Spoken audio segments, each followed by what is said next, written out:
Welcome back. Continue with the story about the Browns eyeing a new stadium. The plan is already has significant backing. Mayor Justin Bibb, the city of Cleveland, and the Greater Cleveland Partnership have organized a civic task force with 5 working groups and more than 150 participants to try to make the transformation happen. The cost to refigure traffic and build the long bridge has been estimated at 229 million, the majority of which is expected to be funded by the state federal sources. But the city is likely to have a kick in is likely to have to kick in, at least some portion.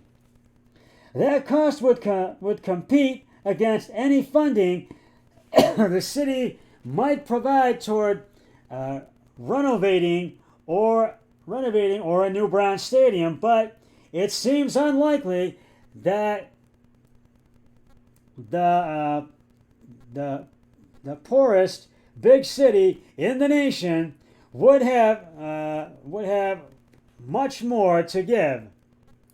The city's 2022 budget includes 62 million more in spending than revenues will cover, and the city is already considering how it may participate in 1 billion plans to renovate or replace the Justice Center, which houses city and county courthouses, not to mention financial impact where the county chooses to build a new jail.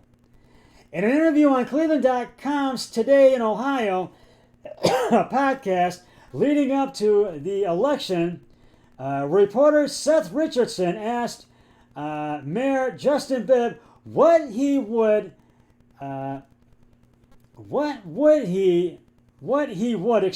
if the Browns asked the city to subsidize a new stadium or renovations like the Guardians have recently secured. At the time, Bibb said he considers the city's major sports teams a great asset and a great boon to our regional economy, but he would not support subsidizing sports stadiums unless the investments can be recouped and leveraged for more economic development. If we can find a way to raise nearly $500 million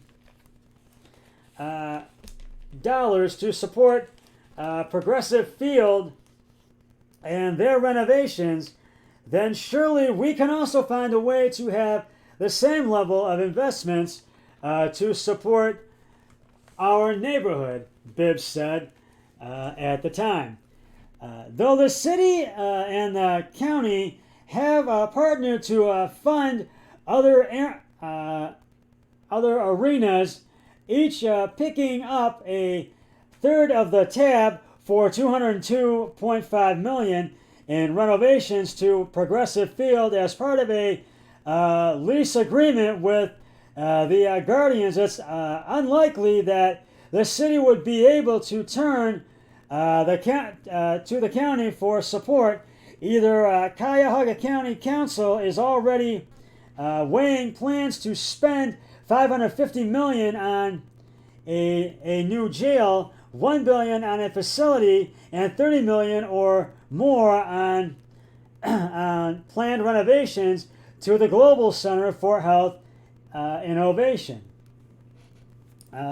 According to Neotrans, reporting sources contend the revenues generated by the Lakefront Development Plan could offset a significant portion of building costs for a new stadium, even if we're moved to a new location.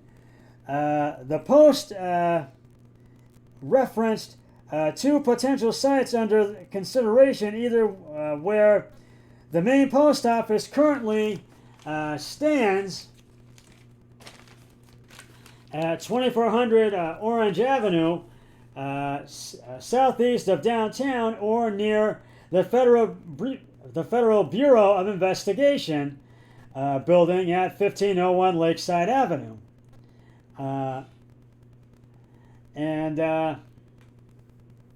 Which is on the east side.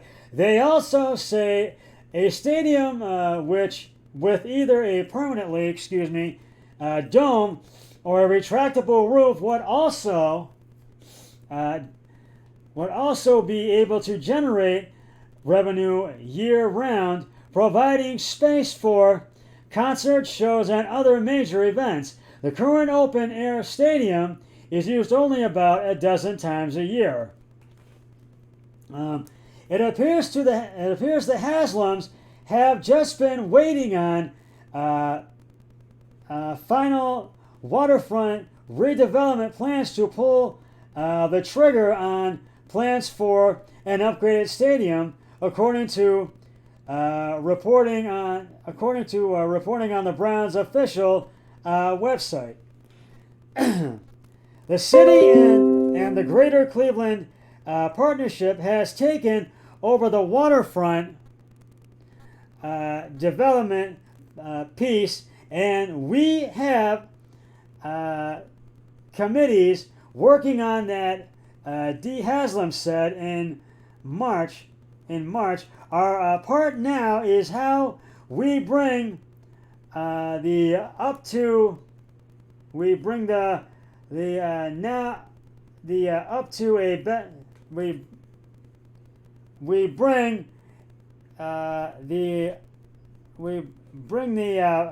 development plans up to a better standard. So I think we've started interviewing and thinking about architects and consultants. And now the Browns lease expires in 2028, so keep that in mind. So we will keep you updated, and we'll see what happens. But this is going to be a ways away, so don't expect an update anytime soon. Right now, before we'll talk about the trading of Baker Mayfield in just a moment, but right now it is time to reveal the answer to today's Scott Sports 101 trivia question. I gotta find it here first. Here we go.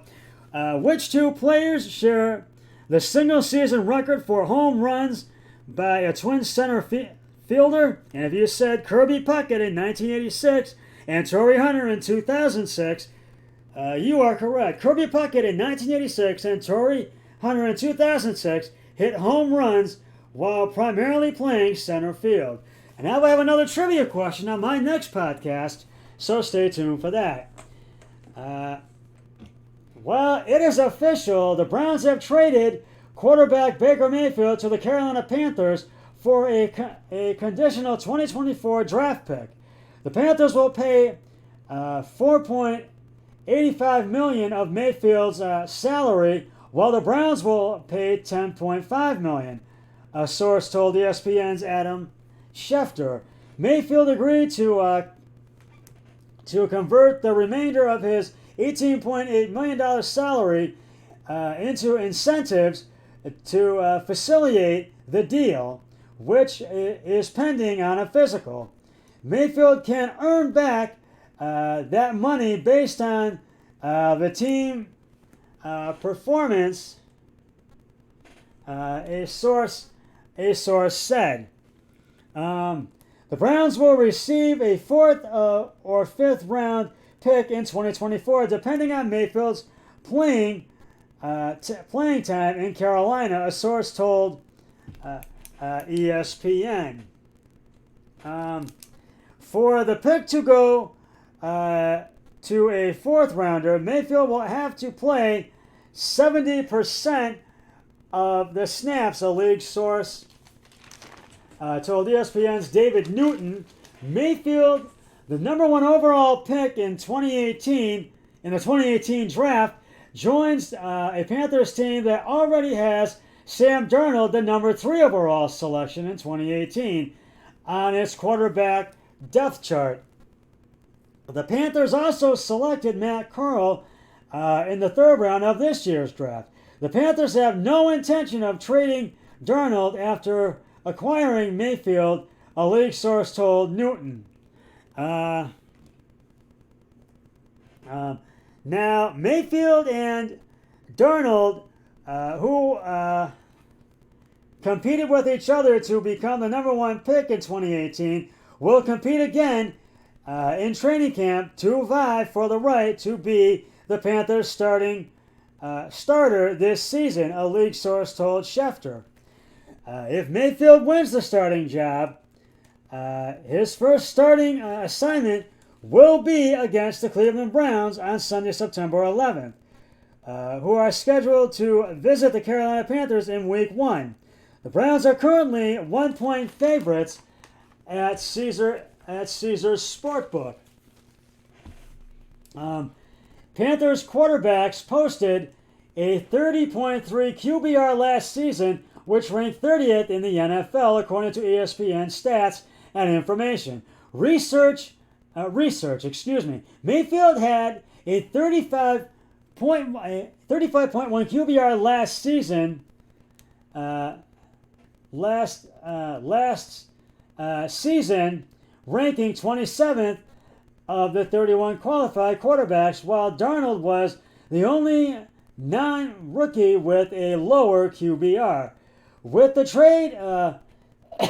trade, Carolina's Super Bowl odds went from 125.1 to 1 odds to 100 to 1 at Caesars Sportbook, while its odds to win the NFC jumped from 60.1 to 50.1 odds, and to win the NFC South from 12 to 1 odds to 11 to 1 odds.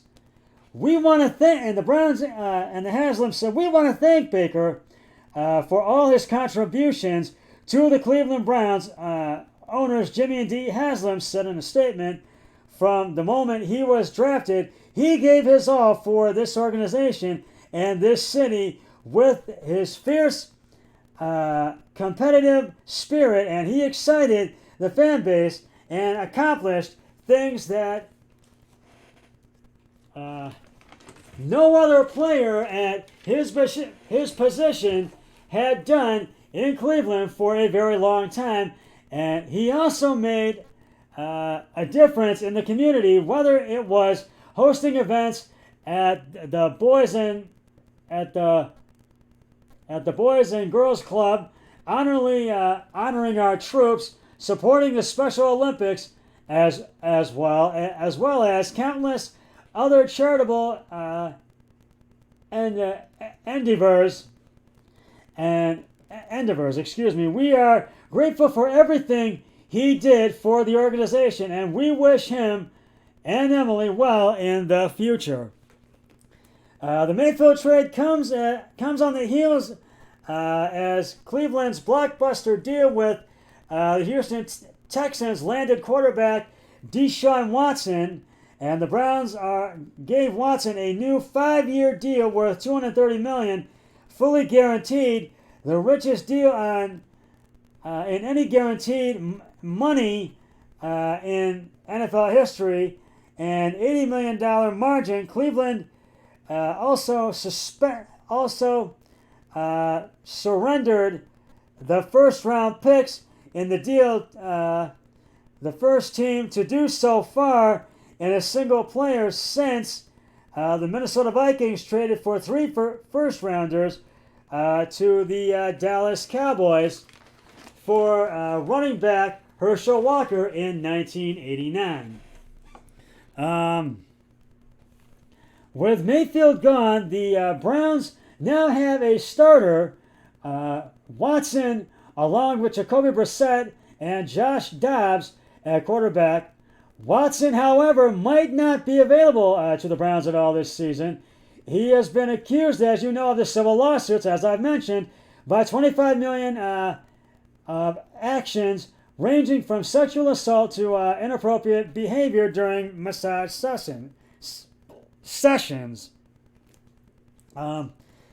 And I will continue this story in just a moment. It's now going to be a 3-part podcast, so I'll be right back. Stay with us.